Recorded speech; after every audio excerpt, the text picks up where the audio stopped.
Bună, dragii mei! Bine ați venit la previziunile voastre pentru energia lunii decembrie. Acestea se aplică pentru toți cei care au soarele, luna și ascendentul în pești. Să vedem despre ce este vorba pentru voi dedicat. Voi începe întâi cu partea de tranzite, urmând ca mai apoi să vedem care este energia cărților oracol și tarot. Pe 1 decembrie, Mercur, planeta intelectului și a comunicării, intră în semnul Capricorn, în casa voastră a 11-a. Acest sector din viața voastră are legătură cu idealurile voastre înalte, cu speranța voastră, cu ceea ce vreți voi de la viitorul vostru, cu grupurile sociale din care faceți parte. Mercur este cel care guvernează drumurile pe distanțe scurte, studiile, cercetarea, comunicarea, ideile noastre, comerțul și tranzacțiile comerciale. Guvernează casa a treia, care reprezintă comunitatea din care facem parte, care reprezintă familia noastră extinsă, vecinii, zona în care trăim și studiile noastre primare. Capricornul este semnul care dorește precizia. Este semnul pragmatic care livrează o informație scurt, clar și la obiect. Pentru voi acest context astral poate însemna că vă faceți planuri noi de viitor, vă gândiți foarte atent și meticulos la ceea ce urmează să se întâmple, la grupurile din care faceți parte, la anturajul pe care îl aveți. S-ar putea să începeți discuții cu oamenii de care sunteți înconjurați pentru anumite scopuri care vă unesc. Sau să vă puneți întrebarea dacă vă regăsiți în anturajul potrivit, pentru că vi se pare că pierdeți timpul. Capricornul este arhetipul care nu vrea să piardă timpul. Este guvernat de Saturn, lordul timpului și al karmei. Este administratorul, este omul de afaceri, este omul care vrea concret rezultate și le vrea pe toate până la cel mai mic detaliu. O comunicare aici poate fi acum directă, clară și foarte transparentă. Toată această energie pentru voi înseamnă acum planuri clare și concrete pentru viitor. Nu avem timp de pierdut. Scurt și la obiect, cu cine ne putem alia, pe cine avem alături, oare ce contribuție are în viața noastră familia extinsă, unde putem evolua și alături de cine. Mercur va avea un parcurs destul de interesant în această lună pentru că va retrograda și va reintra ulterior în Săgetător. Vorbim când vine vremea. Mai departe, în ordine cronologică, pe data de 4 decembrie, Venus intră în Scorpion, în casa voastră a 9-a. Scorpionul este semnul morții și al renașterii, al regenerării, al transformării, al vindecării traumei, al intimității, al taxelor, impozitelor, al parteneriatelor deja semnate, al asigurărilor de tot felul, al intimității, al sexualității, al puterii, al misterului. Venus este planeta iubirii, a banilor, a stimei de sine, este zeița frumuseții. Este cea care atrage magnetic, iar acest sector din viața voastră înseamnă călătorii pe distanțe lungi, chestiuni care au legătură cu străinătatea, cu tot ceea ce nu este de aceeași cultură cu voi, cu ceea ce este peste granița țării în care locuiți, cu legea, cu studiile înalte, cu momentul în care noi ne transformăm din student în profesor, credința, spiritualitatea, imaginea de ansamblu. Venus în Scorpion este o energie foarte profundă care respinge superficialitatea. În contextul în care Mercur nu vrea să piardă timpul în Capricorn, nici Venus nu are timp pentru lucruri mărunte. Toată luna pentru voi va fi de o intensitate la cote înalte, mai ales în ceea ce privește idealurile voastre. Pe unii dintre voi s-ar putea acum să vă puce dorul de casă. Alții dintre voi s-ar putea să începeți o idilă cu cineva care nu este de aceeași naționalitate cu voi. Iar alții dintre voi s-ar putea să vă resetați la nivel interior nivelul de valori și de credință. Să spuneți, bun, este timpul să mă detașez de ceea ce în viața mea nu funcționează, să nu mai irosesc resurse importante, energie, timp și bani pe lucruri care nu contează cu adevărat, ci să mă ocup de dezvoltarea mea personală, dar să îmi și asigur un viitor stabil. Pe 12 decembrie, pe 12 a 12, când este un portal, avem parte de luna nouă din Săgetător, din casa voastră a 10-a. Acest sector din viața voastră vorbește despre carieră, despre profesie, despre imaginea publică, numele și renumele meu, despre chemarea sufletului meu și menirea mea aici, pe pământ, în contextul social, cum contribui eu în societate.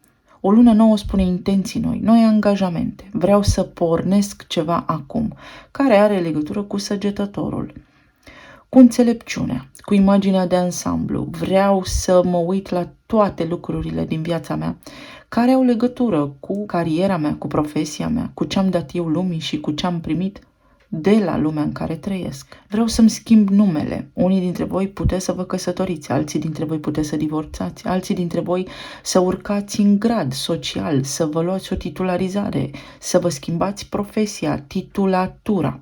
Pentru alții dintre voi aici este imaginea de ansamblu, este ca și când am absolvit, acum ajung la cel mai înalt grad. Pentru alții dintre voi poate însemna nevoia de a vă retrage din câmpul muncii, pentru a porni ceva pe cont propriu, pentru că Mercur, în semnul Capricornului, înseamnă idei noi de antreprenoriat, dar care vor fi analizate până la cel mai mic detaliu pentru a nu scăpa nimic din vedere. Săgetătorul spune: te-ai asigurat că ai acoperit toate aspectele care țin de cariera ta. Dacă vrei altceva acum, ești sigur de aceste lucruri, pentru că îți poți lua noi angajamente și poți avea parte de succes. Trebuie doar să fii serios și consecvent. Pe 13, Mercur retrogradează aici în Capricorn, în casa voastră a 11-a. Mercur începe un proces de introspecție. Ce vreau de la viitorul meu? Ce îmi scapă din vedere? Ce nu fac totuși bine? Pentru că oricât de mult aș încerca, parcă nu mi se așează piesele în puzzle așa cum vreau eu. Vă va da ocazia să evaluați acest lucru până la cel mai mic amănunt, tocmai pentru a avea parte de siguranță în viitorul vostru. Pentru că s-ar putea, pe de o parte, să risipiți timp pe drumuri sau pe de altă parte să mai fie nevoie să studiați ceva pentru a putea progresa în cariera voastră. Pentru că pur și simplu simțiți această chemare din interior cu Venus în Scorpion în casa a 9-a. Toate acestea vor fi accentuate când de data aceasta pe 21 a 12-a în oglindă, Soarele intră în casa voastră a 11-a în Capricorn. Iar Soarele este infuzia vitală care spune în acest context: da, poți atinge acest ideal. Aceste planuri pot fi sustenabile pentru tine, dar trebuie să te asiguri că parcurgi toate etapele, că nu sari peste niciuna și că în acest context ideea pe care tu o ai acum nu merge pe scurtătură. Nu va funcționa dacă nu are o bază solidă. Dacă vrei să te relochezi în acest moment, este foarte bine. Bun, o poți face, dar asigură-te că ai luat în calcul toate micile detalii care mai târziu ar putea să se transforme în provocări. Și ca să primim un plus valoare în această lună, pe 23 Mercur, retrograd fiind în Capricorn, face un pas înapoi în Săgetător în casa voastră a 10-a. Unde s-a produs luna nouă, evident, care v-a dat o infuzie de noi idei, noi angajamente, de planuri pe care le-ați putea face în sectorul profesiei sau al chemării sufletului, al lucrului pe care voi vreți să-l faceți aici, pentru care vreți să fiți cunoscuți. Și Mercur în Săgetător spune: te-ai asigurat că totul funcționează bine aici, că ai imaginea de ansamblu, pentru că vrei să-ți faci niște planuri de viitor, dar chiar este neapărat necesar să ai toate lucrurile acestea în vedere. Pentru a avea un viitor solid, este nevoie de o poziție socială bună sau este nevoie acum să pornești, să faci ceva, să îți iei o certificare, să ai o specializare, să știi să faci ceva foarte bine și să fii cel mai bun la asta, indiferent de nișa pe care tu o alegi în profesia ta. Vrei să urci în ierarhie, vrei să ai bani în plus, vrei să fii bine văzut în societate? Da, dar toate astea au nevoie de studii, de aprofundare. Alții dintre voi puteți ajunge la catedră, puteți ajunge o somitate în domeniul în care activați voi sau puteți ajunge să fiți voi cel care îi învață pe ceilalți cum să parcurgă toate aceste etape, profesional vorbind. Iar pentru alții dintre voi poate însemna pensionarea sau decizia finală după o lungă perioadă de activitate în câmpul muncii. Pe 26 decembrie avem parte de luna plină din Rac, din casa a 5-a, în opoziție cu casa 11-a, unde voi vă faceți planurile de viitor. O lună plină spune finalitate. Ajungem la o concluzie, tragem o linie și trebuie să eliminăm, să ne detașăm de ceva anume sau să reparăm acțiunile din ultimele 6 luni. Racul este semnul familiei, al trecutului, este rădăcina noastră aici în planul fizic, este legătura cu părinții, vorbește despre părinții noștri, despre casa în care locuim și casa a 5-a aparține leului, reprezintă bucuria vieții, reprezintă romanța, creativitatea, iubirea, reprezintă copilul interior sau copiii noștri, reprezintă pe de cealaltă parte și aventurile, riscul. Iar o lună plină aici în Rac spune, trebuie, uite, în acest context social, în vremurile în care trăim, dacă vrei să faci ceva și să lași ceva în urmă, dacă te îngrijorează viitorul tău sau al copilului tău, acum este un moment foarte bun, este momentul prielnic, momentul potrivit pentru ca tu să intervii, să faci ceva pentru a-ți putea sigila acel viitor pe care tu îl dorești. Prin a învăța ceva nou, prin a corecta ceva în profesia ta, prin a-ți îmbunătăți aptitudinile și capacitatea de a lucra.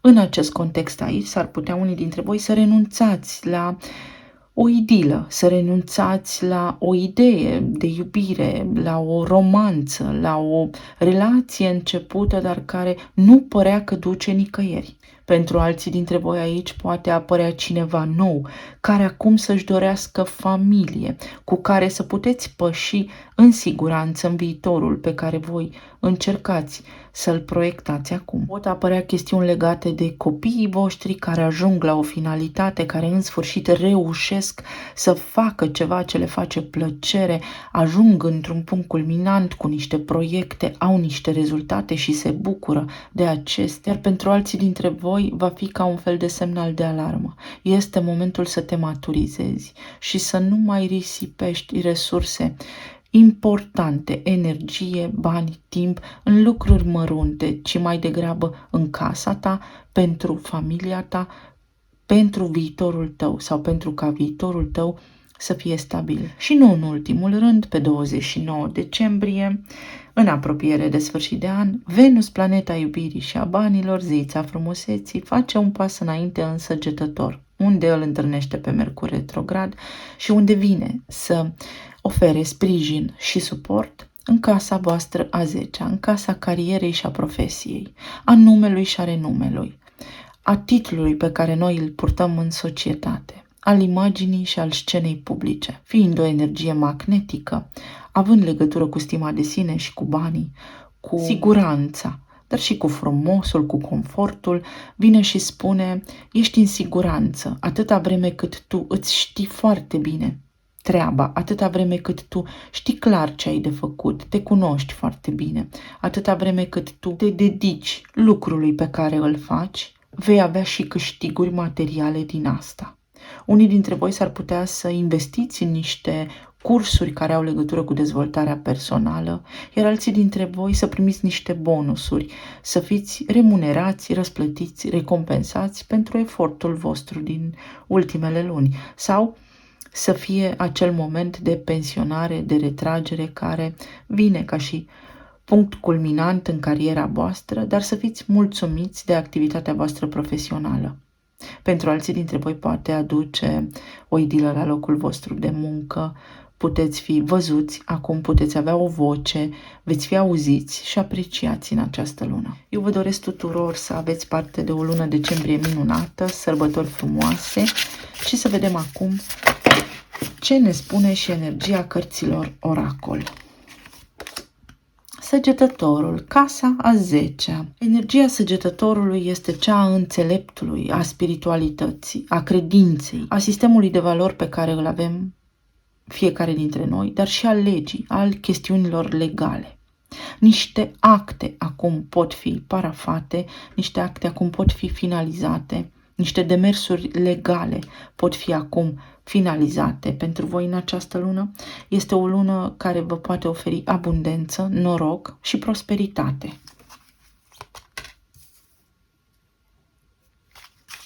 Este o energie de foc care vă ajută și vă susține în această lună, vă activează și vă motivează, mai mult decât oricând. Și avem berbecul, unde avem nodul nord în acest moment în tranzit, care spune că ceva se schimbă la nivel de identitate pentru voi în această perioadă, dar și în luna decembrie, inclusiv în anul care urmează. Veți deveni mai înțelepți, există potențialul să urcați în ierarhie, există potențialul să vă calificați așa cum înainte nu ați făcut-o, există potențialul să ajungeți în vârf de piramidă, în profesia voastră. Există potențialul să aveți parte de un nou început, așa cum vi-l doriți. Ideal este aici, în acest context, să vă fie vouă foarte clar, când se petrece luna nouă din Săgetător, către ce anume țintiți. Pentru că dacă va exista confuzie, nu veți putea atinge acel ideal. Nu sunt Scorpion în primă fază, va scoate la suprafață fricile voastre cele mai mari sau ar fi recomandat în această lună să lucrați, să descoperiți care este frica voastră cea mai mare, care este convingerea care până acum v-a ținut în loc și nu v-ați putut dezvolta, nu ați putut avansa așa cum vă doreați. Mai departe, avem copiii sau copilăria, semnul vostru, și casa a 6-a, la nivel de rutină. Casa a 6-a are legătură cu sănătatea, poate activați în domeniul medical, cu rutina, cu echilibrul dintre casă și serviciu. Iată, copiii sunt implicați aici și respectiv casa a 5-a, unde se va petrece luna plină din Rac, unde copilul vostru interior, dar și copiii voștri, dacă sunteți părinți, au nevoie de voi în această lună, de atenție și de iubire. Sau puteți lucra la fricile personale, pentru că acelea vor fi reflectate sau se regăsesc și în copiii voștri. Pentru unii dintre voi poate fi o reconectare cu cineva din trecutul vostru, cu o dragoste, o idilă, o perioadă în care ați început o relație cu cineva, care acum poate fi fructificată, care poate avansa. Pentru alții dintre voi, aici sunt noi începuturi, ceva nou. Acest 6 de cupe este conexiunea cu un suflet pereche cu care voi ați mai trăit prin alte vieți, o energie foarte familiară vouă, alături de care să puteți păși într-o nouă direcție, către un nou viitor mai bun. Aici avem numărul 9 și Fecioara, în opoziție cu acest aspect al copilului interior care vrea să exploreze. Cred că este acul de la momeală, nu-mi dau seama în acest moment, dar vorbește despre independență, vorbește despre rezultate, despre încununarea efortului, despre capacitatea de a mă autodepăși. Fecioara este un semn autodidact, este semnul care lucrează și nu scapă niciun detaliu din vedere. Aici este o închidere de ciclu, este o finalitate și o închidere, o desăvârșire. Atingeți un punct al fericirii, vi se îndeplinește, poate unora dintre voi o dorință sau ajungeți la o concluzie, ceva care a durat, a persistat în viața voastră o lungă perioadă de timp, ajunge să se închidă cercul în acea privință. Este vremea să vă bazați pe voi înșivă. Vouă, în casa întâi, vă stă Saturn, care este lordul karmei, care este guvernatorul casei a 11-a pentru voi în Capricorn, unde am spus clar că tema va fi: nu avem timp de pierdut. Este momentul acum pentru tot ce vreți voi să întreprindeți în luna decembrie. Dacă vă puneți întrebarea când, acum, nu amânați.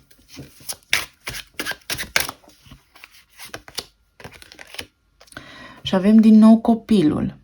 Avem semnele Berbec, Rac, Balanță și Capricorn. Sunt semne cardinale, acțiuni care încep, care pot avea rezultate vizibile, repede, început nou, inocență, ceva ce las moștenire, exact cum am spus, ceva ce implică copiii voștri, ce vreți voi să lăsați în urmă.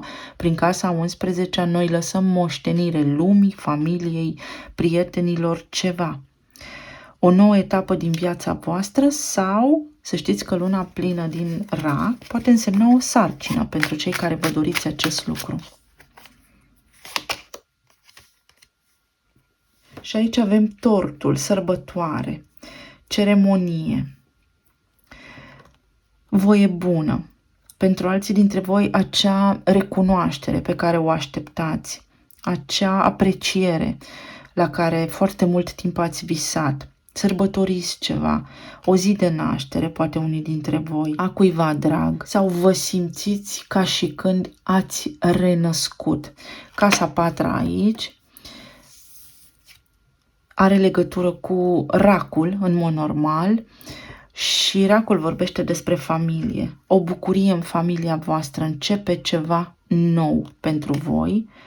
În anul ce urmează, în luna decembrie, puteți avea parte de început, dar consistența trebuie să existe în acțiunile voastre și intenția din spatele acțiunii trebuie să fie una care să fie solidă, să nu vă răzgândiți, să nu începeți ceva, să lăsați deoparte, să începeți altceva. Acum este o lună excelentă pentru voi.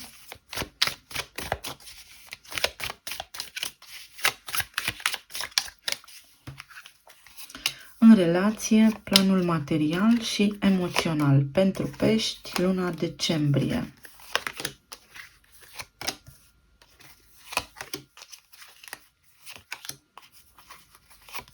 Aici berbecul pentru voi înseamnă nodul nord, destinul vostru, vă cheamă ceva într-o anume direcție, trebuie să înlăturați neapărat ceva din viața voastră care a stagnat pentru a începe altceva. Dacă ceva nu funcționează, nu vă necăjiți, lăsați lucrurile acelea să plece pentru că altceva mai bun vă bate la ușă.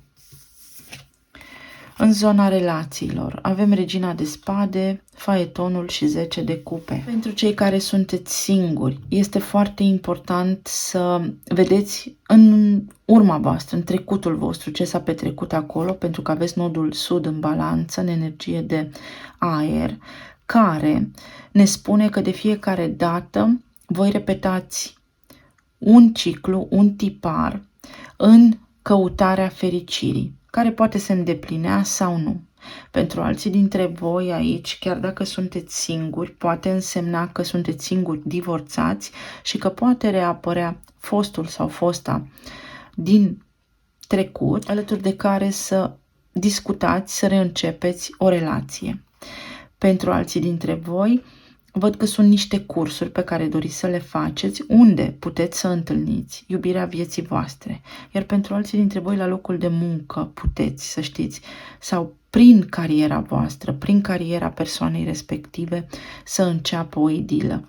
Puteți cunoaște pe cineva care este inteligent, care comunică clar, cum o face Mercur în Capricorn acum, care știe ce vrea și va face pași foarte siguri către voi, fără să existe confuzie și fără să se ducă lucrurile așa în eter. Pentru cei care sunteți în relații stabile, aici există două potențialuri. Unii dintre voi vreți să vă îndreptați către divorț și acest lucru va aduce vouă fericire și vreți să o luați de la început, vreți să vă eliberați, vreți să fiți din nou copii, vreți să faceți anumite lucruri sau poate vreți să divorțați pentru că nu puteți avea copii, unii dintre voi.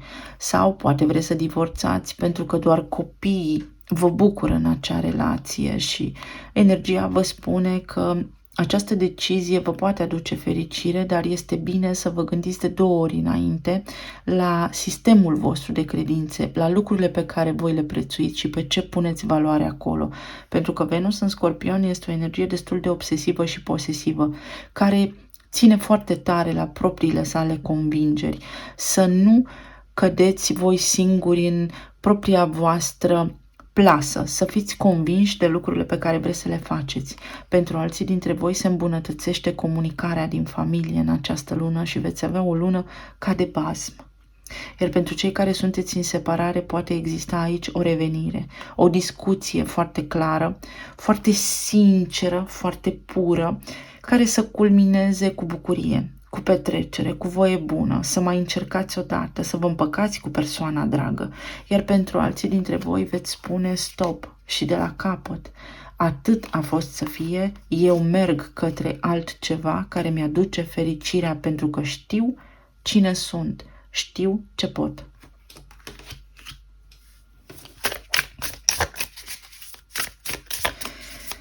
Ce aduce regina de spade aici? 4 de monede. 4 de monede înseamnă ceva ce trebuie să se deslege, este o energie stagnantă, este cineva care nu v-a dat drumul. Sau voi, dacă sunteți singuri acum, trebuie să vă eliberați de ceva din trecutul vostru, ce a fost spus, ceva ce a fost zis, ceva ce v-a rămas în minte, pentru că acel lucru este ca o frică, ca un ac care vă străpunge constant rana și nu vă puteți îndepărta de acele lucruri, nu puteți manifesta un viitor așa cum vă doriți, pentru că sunteți prinși acolo, da? Este ceva ce vă ademenește mereu în trecut, mental, dar vă puteți elibera. Pentru alții dintre voi aici, să știți că este cineva din trecut cu care voi ați avut o idilă, ați avut o relație sau ideea de a încerca o relație care nu v-a uitat, care nu a abandonat gândul, pentru care încă sunteți o persoană, o potențială persoană cu care să aibă o relație de lungă durată. Dacă sunteți divorțați, atunci se aplică concret și clar ideea că cineva din trecut revine, că fostul sau fosta poate relua comunicarea cu voi, dar de această dată vine cu inima deschisă.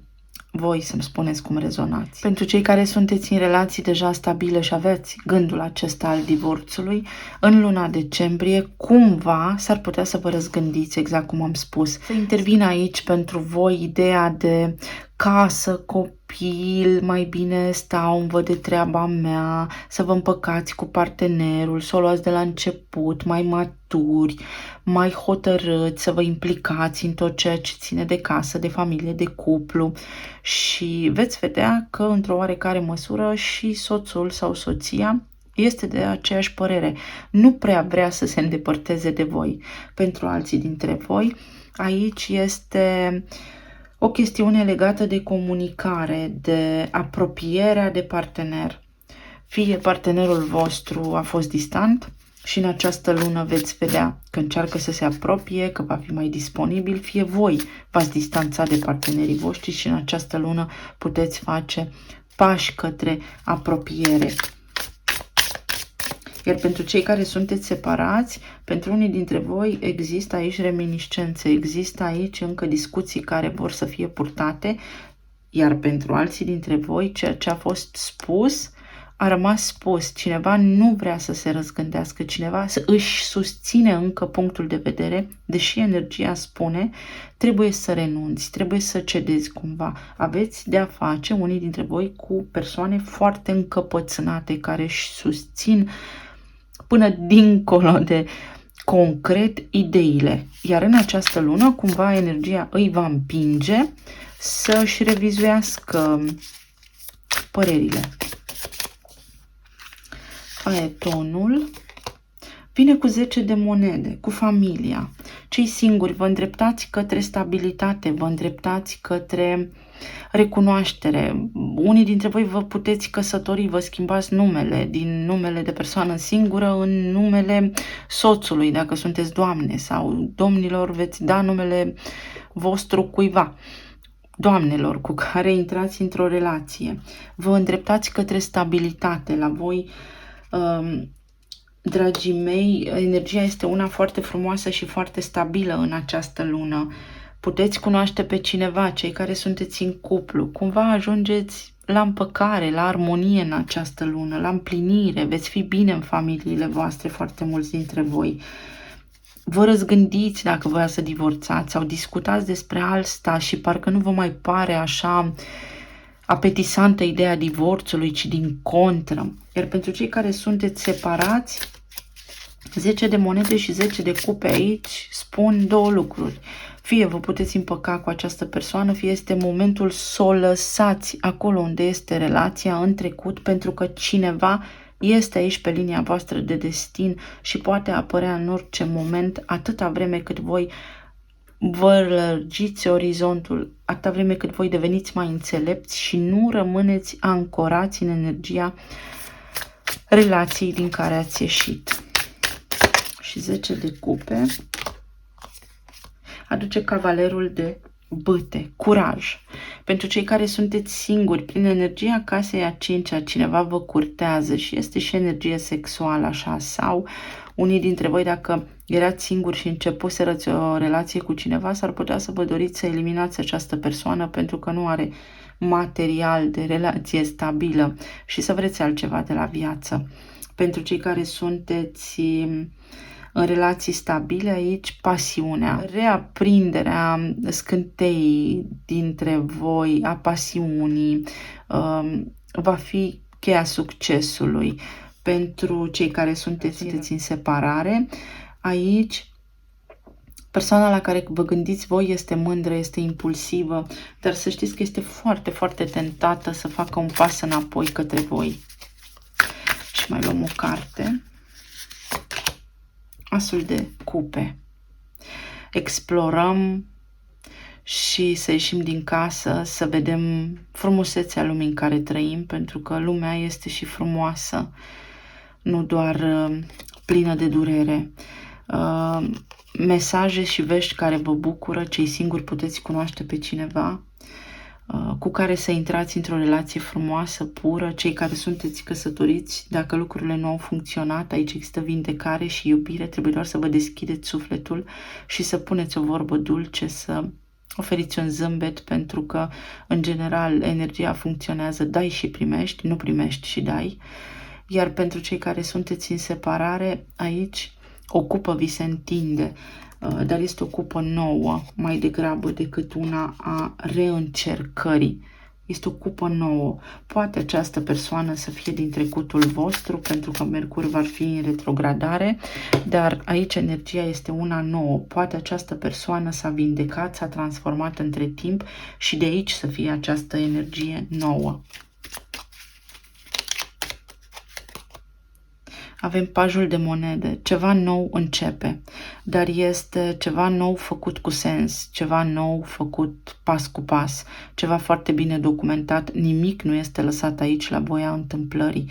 Este necesară meticulozitate, garanție, confort și siguranță. Mai avem o carte în relații. Ia uite, o nouă iubire. Vedeți, pentru cei care sunteți singuri, cineva nou poate apărea aici. Pentru cei care sunteți în relații deja formate, se poate relua perioada lunii de miere, să vă înțelegeți bine, să fiți așa lipiți unul de celălalt în această lună și este energie foarte frumoasă. Iar pentru cei care sunteți singuri, ori vă hotărâți că persoana la care ați renunțat trebuie să rămână în trecut, ori poate exista aici o reaprindere a trecutului.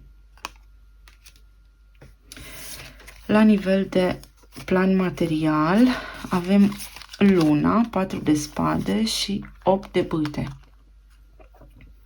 La nivel de plan material voi aveți aici luna, care este luna plină din rac, simbolizează racul din casa voastră a 5-a, care vă spune că trebuie să faceți ceva nou. Să faceți ceva ce vă bucură, să vă regăsiți bucuria de a trăi, pentru că dacă bucuria de a trăi lipsește, nu funcționați bine în niciun alt sector din viață, pe nicio ramură lucrurile nu se așează. Aici apare acțiune în zona aceasta a planului material, financiar, a profesiei. V-ați luptat sau ați avut parte de impedimente, ați avut parte de lucruri care nu avansau nu aveți progres, nu vi se mărea salariul, nu puteați să faceți niște demersuri, aveați nevoie de niște răspunsuri care întârziau sau nu veneau, nu se rezolva o situație. În această lună, prin luna plină din Rac, din casa a 5-a, lucrurile încep să se miște. Veți vedea progres, unii dintre voi așteptați răspuns pentru o călătorie, așteptați răspuns pentru un nou serviciu sau vreți să faceți niște lucruri și aveți niște promisiuni aici care parcă întârzie sau parcă nu se concretizează. 4 de spade. Pentru unii dintre voi poate însemna pensionarea, retragerea. Pentru alții dintre voi poate însemna ceva ce are legătură cu străinătatea, că vă vin niște idei noi, vă bate gândul să faceți niște schimbări, să plecați în afara țării, să reveniți acasă. Luați în considerare un plan, faceți o strategie. Uite, magicianul. Veți debloca o situație în zona aceasta și în momentul în care se va produce luna nouă pe 12/12, aveți prilejul să schimbați ceva în carieră, în profesie, la locul de muncă. S-ar putea aici cu divorțul pentru cei care sunteți căsătoriți să vă răzgândiți sau să vă căsătoriți, să vă surprindă cineva să vă propună o cerere în căsătorie. Uite, la locul de muncă veți vedea progres. 8 este numărul banilor. Veți vedea că lucrurile se mișcă. Și din nou 1 cu 8 ne aduc energia lunii. Este nevoie de acțiune, este nevoie de puritate, este nevoie să fiți foarte sinceri în toate demersurile pe care le faceți voi acum. Și 4 de spade, pentru că unii dintre voi aveți nevoie de odihnă, iar alții dintre voi aveți nevoie să vă treziți din visare. Mă lasă vocea. Să vă treziți din visare. Uite faetonul. Și 3 de... Incredibil. Ce frumos. Se repetă cărțile și judecata. Oh, ce frumos. Numai cărți bune aveți, vedeți? Deci faetonul și 3 de monede spune că... Deci faetonul și 3 de monede spun că veți avea parte de acțiune în zona aceasta, că se deblochează o situație, dar trebuie voi să acționați în această direcție, că veți avea o nouă poziție sau că puteți aplica la un nou serviciu sau că vi se acordă ceva, un merit, că primiți un răspuns favorabil, vedeți? Din străinătate sau în străinătate, unii dintre voi vreți să reveniți acasă permanent, iar alții dintre voi reconsiderați viața la nivel de profesie, vreți altceva. Aici este guvernul, poate aveți legătură cu judecată, cu instanță, de unde aflați adevărul, unde vedeți lumina de la capătul tunelului. Veți avea în această zonă materială, financiară, o decizie importantă de luat. Despre ce poate fi vorba? Follow-up. Să reveniți voi asupra unei decizii sau să reveniți voi acolo unde răspunsurile întârzie să apară.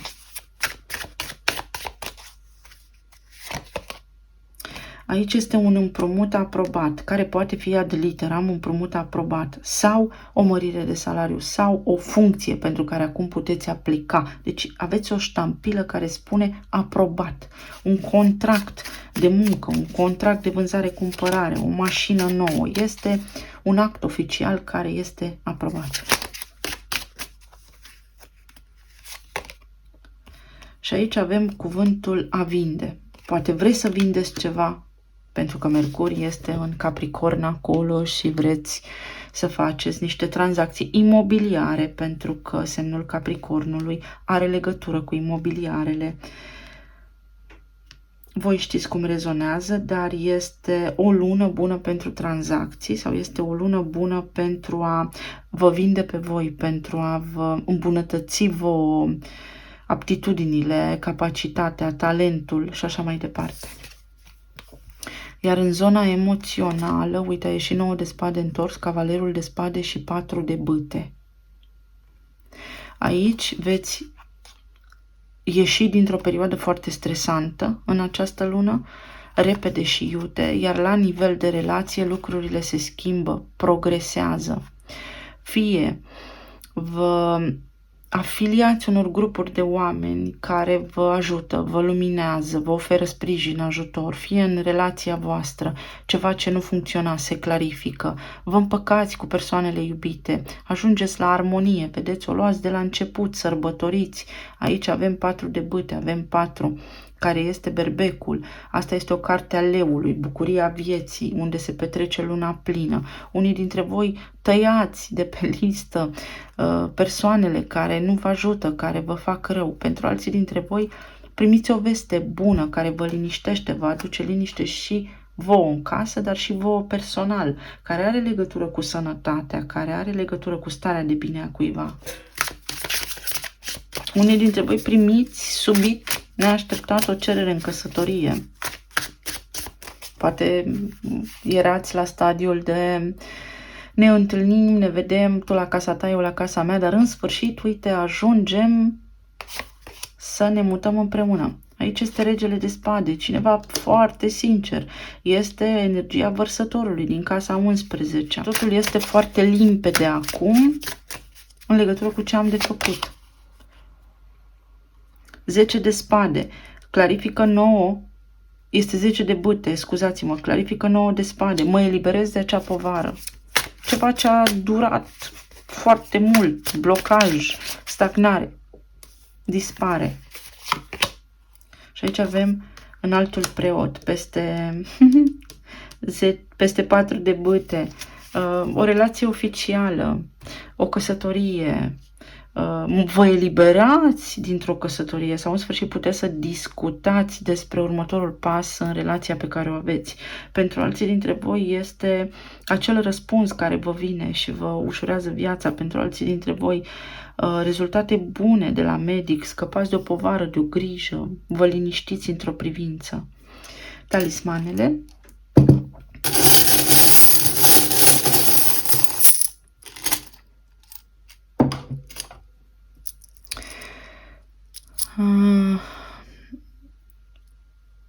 Pentru unii dintre voi în zona medicală, să știți că vă veți simți mai bine, scăpați de niște toxine, vă veți simți mai bine. Elementul surpriză.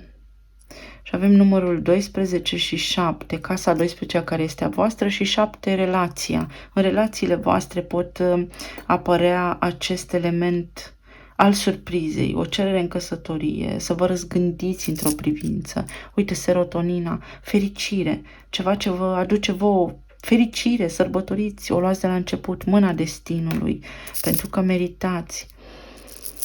Artă, dacă sunteți make-up artiști, aveți o realizare, dacă lucrați în domeniul sanitar, al înfrumusețării, al artei, al muzicii, al compoziției, al creației, nu știu cum să-i spun, aveți parte de o realizare. Pentru alții dintre voi este important să vă colorați singuri viața. Niște calcule, uite, pe partea materială, vedeți? O reușită, abundența. Aveți un câștig, primiți niște bonusuri, achitați niște datorii. În zona iubirii, cineva îmi pune lumea la picioare, cunosc pe cineva din afara țării sau revine, mă apropii de cineva care era în afara țării, cunosc pe cineva care este din străinătate, o relație romantică. În preajma sărbătorilor, aceste sărbători vor fi pentru voi foarte bune. Uite, acea închidere de karmă, de ciclu despre care vorbeam aici. Veți sărbători, veți fi bine, veți avea bucurie. Timpul, este timpul să vă relaxați, veți scăpa de un stres. Ceva ce v-a stresat, vedeți, ați stat cu ochii pe karma asta, v-a tot chinuit o anume stare, o anume persoană, un anume gând, o anume afecțiune, dar o furie, un resentiment. Ați fost aici într-o ceartă cu cineva, acum vă liniștiți, cel puțin în această lună. Vedeți, veți depăși un conflict, veți ieși din el. Alții dintre voi primiți niște cadouri. Intuiția, să nu stricați surprizele oamenilor.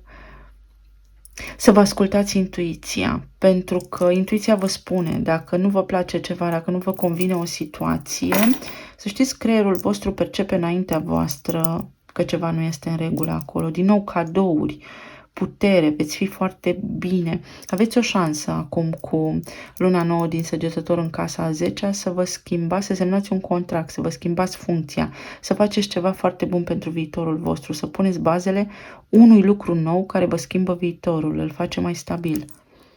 Uite, bucurie. Alții dintre voi să știți că este o hârtie la starea civilă, vă căsătoriți, asul de cupe.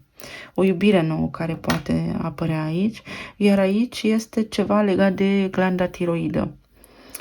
Pentru alții dintre voi o atracție foarte pasională, așa. Pentru alții dintre voi un hit. Deci veți fi omul lunii, angajatul lunii cumva, nu știu, veți avea parte de ceva faimă foarte mulți dintre voi, atingeți un venit aparte, sunt niște câștiguri în plus în această lună și nu pot decât să mă bucur pentru voi. Vă mulțumesc tare, tare mult! Vă doresc tuturor să aveți o lună minunată, să petreceți frumos alături de cei dragi și să fiți bine, sănătoși și iubiți. Să ne reauzim cu bine și data viitoare. Pa, pa!